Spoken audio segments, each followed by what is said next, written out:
தூத்துக்குடி மாவட்டம் குலசேகரப்பட்டினத்தில் இஸ்ரோவின் ராக்கெட் ஏவுதளம் அமைப்பதற்கு சாத்தியக்கூறுகள் இருப்பதாக கூறப்படுவதையும் அதனால் ஏற்படும் நன்மைகளையும் பெருஞ்செய்தியாக பார்த்து வருகிறோம். குலசேகரப்பட்டினத்தை தேர்வு செய்ய இஸ்ரோ தயக்கம் காட்டுவது ஏன், அதற்கான காரணம் என்ன போன்றவற்றை இனி பார்க்கலாம். இந்திய விண்வெளி ஆய்வு மையம் செயல்படுத்தும் திட்டங்களில் பெருமளவு ஆந்திரா மற்றும் ஆந்திர மாநிலத்தின் பங்கு மட்டுமே அதிகம் என்கிற கருத்து பரவலாகவே இருந்து வருகிறது. இதற்கு என்ன காரணம்? தமிழகத்தின் பங்களிப்பு பெருமளவு குறைந்து விட்டதற்கு காரணம் என்ன? இப்போது பார்க்கலாம். உலகிலேயே சுயமாக ஒரு ராக்கெட் மற்றும் செயற்கைக்கோள்களை தயாரித்து விண்ணுக்கு அனுப்பும் திறன் படைத்த 5 நாடுகளில் இந்தியாவும் ஒன்று. அப்படிப்பட்ட இந்திய விண்வெளி ஆய்வு மையம் தொடங்கப்பட்ட 1963ஆம் ஆண்டு முதல் இன்று வரை தமிழகத்தின் பங்கு என்பது தவிர்க்க முடியாத ஒன்று. குறிப்பாக திருவனந்தபுரம் தும்பாவில் ராக்கெட் ஏவுதளம் அமைக்கப்பட்டு ரோகிணி மற்றும் பாஸ்கரா ஆகிய செயற்கைக்கோள்களை அனுப்பிய குழுவில் முன்னாள் குடியரசுத் தலைவரும் விஞ்ஞானியுமான அப்துல் கலாம் என்ற தமிழரின் பங்கு மிக அதிகம். அதேபோல் நெல்லை முத்து, சிவசுப்பிரமணியம் உள்ளிட்டோரும் குறிப்பிடத்தக்கவர்கள். அப்போதெல்லாம் குறிப்பாக எந்த ஒரு திட்டம் செயல்படுத்தப்பட்டாலும் ராக்கெட் கட்டமைப்பு, ராக்கெட் ஏவுதளத்தை தயார் செய்தல், எரிபொருள் தயாரிப்பு என்று தமிழகத்தின் பங்கு ஏறத்தாழ 60 விழுக்காடு இருக்கும். ஆனால் அவை தற்போது 30 விழுக்காடாக குறைந்திருக்கிறது என்கிறார் ஓய்வு பெற்ற விஞ்ஞானி சிவசுப்பிரமணியம். கேரளாவுடைய பங்கு அதிகமாக இருந்தது. ஏன்னு கேட்டால் கேரளாவில் நிறைய காலேஜ் வந்தாங்க. காலேஜிலேருந்து படித்த மாணவர்கள் இந்திய விண்வெளி ஆராய்ச்சி நிலையத்தினுடைய முக்கியத்துவத்தையும் ஆராய்ச்சி உள்ள ஏற்பாடுகளையும் கண்டு அவங்க ரொம்ப ஆர்வம் காட்டினாங்க. அதே ஆர்வம் தமிழர்கள்ட்ட குறைந்து வந்தது. அது வந்ததுனால இப்போ பார்த்தீங்கன்னா தமிழர்கள் அங்கே இருக்கிறது ஒரு 30% தான் இருக்கிறாங்க.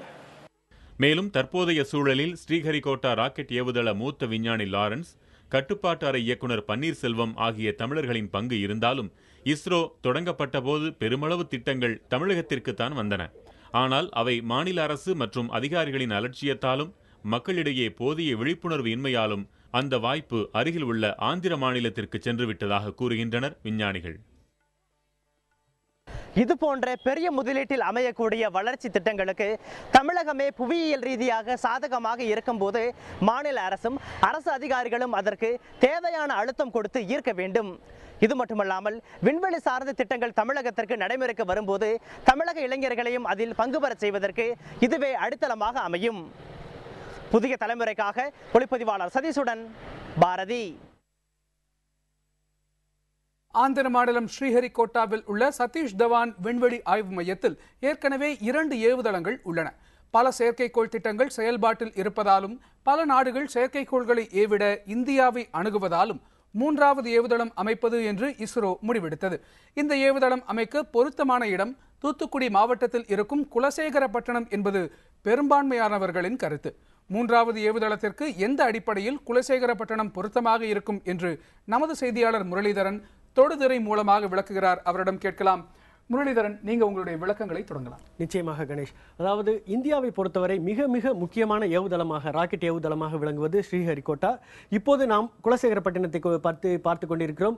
ஸ்ரீஹரிகோட்டா ஆந்திராவின் கடைசி பகுதியில் இருக்கிறது என்றால் குலசேகரப்பட்டினம் தமிழ்நாட்டின் இறுதியில், அதாவது இந்திய பெருங்கடலும் வங்காள விரிகுடாவும் சந்திக்கும் இடத்தில் இருக்கிறது. ஆனால் வங்காள விரிகுடாவில் அமைந்திருக்கிறது. இப்போது ஸ்ரீஹரிகோட்டாவில் இருந்து ராக்கெட்டுகளை ஏவினால் என்ன நடக்கும் என்று பார்க்கலாம். 2 ராக்கெட்டுகள் ஏவப்படுகின்றன. ஒன்று PSLV, மற்றொன்று GSLV.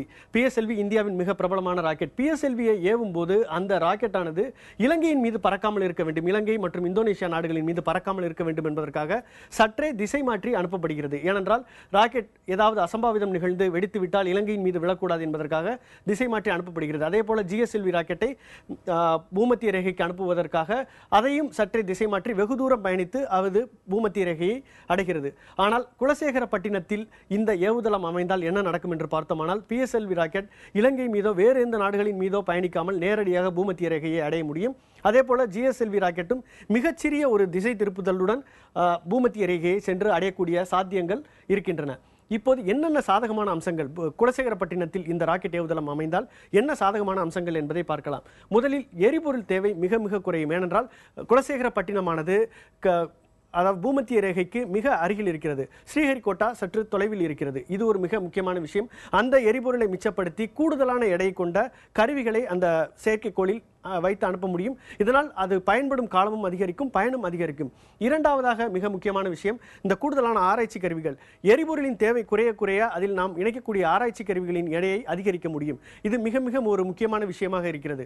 அதற்கு பிறகு 2 இடங்களையும் ஒப்பிட்டு பார்க்கலாம். ஸ்ரீஹரிகோட்டாவிலிருந்து ஒரு ராக்கெட்டை அனுப்பும்போது 1200 கிலோ எடை கொண்ட செயற்கைக்கோளைத்தான் அதில் வைத்து அனுப்ப முடியும். ஆனால் குலசேகரப்பட்டினத்திலிருந்து இந்த ராக்கெட்டை ஏவினால் 2200 கிலோ அளவிற்கு அதில் கருவிகளை வைக்க முடியும். என்றால் நம்மளுக்கு எரிபொருள் மிச்சமாகிறது. இந்த இலங்கையை சுற்றி செல்வதற்காக மட்டுமே 4வது பகுதி, ராக்கெட்டின் 4வது பகுதி இணைக்கப்பட்டு அதில் எரிபொருள் நிரப்பப்படுகிறது. இங்கிருந்து அனுப்பும்போது அந்த 4வது பகுதி தேவையில்லை. அதற்கு பதிலாக கூடுதல் கருவிகளை இணைக்க முடியும். அதற்கு அடுத்தபடியாக PSLVயை திசை மாற்ற வேண்டியிருக்கிறது இலங்கை மீது பறக்காமல் இருக்க. ஆனால் குலசேகரப்பட்டினத்தில் அப்படி ஒரு திசை மாற்றம் தேவைப்படுவதில்லை. அதற்கு பிறகு GSLVயை ஏவும் போது இந்த GSLV ஒரு சர்ச்சைக்குரிய விஷயமாக இருக்கிறது. குலசேகரப்பட்டினத்திலிருந்து GSLV ஏவ முடியாது என்றும் சொல்லப்படுகிறது. ஆனால் அப்படி ஏவும் போது 8 டிகிரி மட்டுமே மேனுவர் என்று சொல்லக்கூடிய ஒரு திசை திருப்பல் தேவைப்படுகிறது. ஆனால் ஸ்ரீஹரிகோட்டாவிலிருந்து 14 டிகிரி அளவிற்கு அதனை மாற்ற வேண்டியிருக்கிறது. அதற்கு அடுத்தபடியாக ஸ்ரீஹரிகோட்டாவிலிருந்து LPSC என்று சொல்லக்கூடிய மையம், லிக்விட் ப்ரொப்பல்லண்ட் சிஸ்டம் சென்டர் என்று சொல்லக்கூடிய மையம் மகேந்திரகிரியில் இருக்கிறது. அது வெகு தொலைவில் இருக்கிறது. இதற்கென வடிவமைக்கப்பட்ட லாரிகளில் நீண்ட தொலைவிற்கு அந்த என்ஜினை கொண்டு செல்ல வேண்டியிருக்கிறது. ஆனால் மகேந்திரகிரி குலசேகரப்பட்டினத்திற்கு 100 கிலோமீட்டர் தொலைவிலேயே இருக்கிறது. இதற்கென தனியாக ஒரு ரயில் பாதை அமைக்கும் பட்சத்தில் மிக விரைவில் அந்த ராக்கெட்டின் பாகங்களை அங்கு கொண்டு சென்று விட முடியும். இதுதான் குலசேகரப்பட்டினத்திற்கும் ஸ்ரீஹரிகோட்டாவிற்கும் இருக்கும் வித்தியாசம். கணேஷ், நிச்சயமாக இஸ்ரோவின் 3வது ஏவுதளம் ஏன் தூத்துக்குடியின் குலசேகரப்பட்டினத்தில் அமைக்கப்படக்கூடாது என்பதற்கான பல்வேறு சாதகமான அம்சங்களை சொன்னீர்கள். நன்றி முரளி. நன்றி கணேஷ்.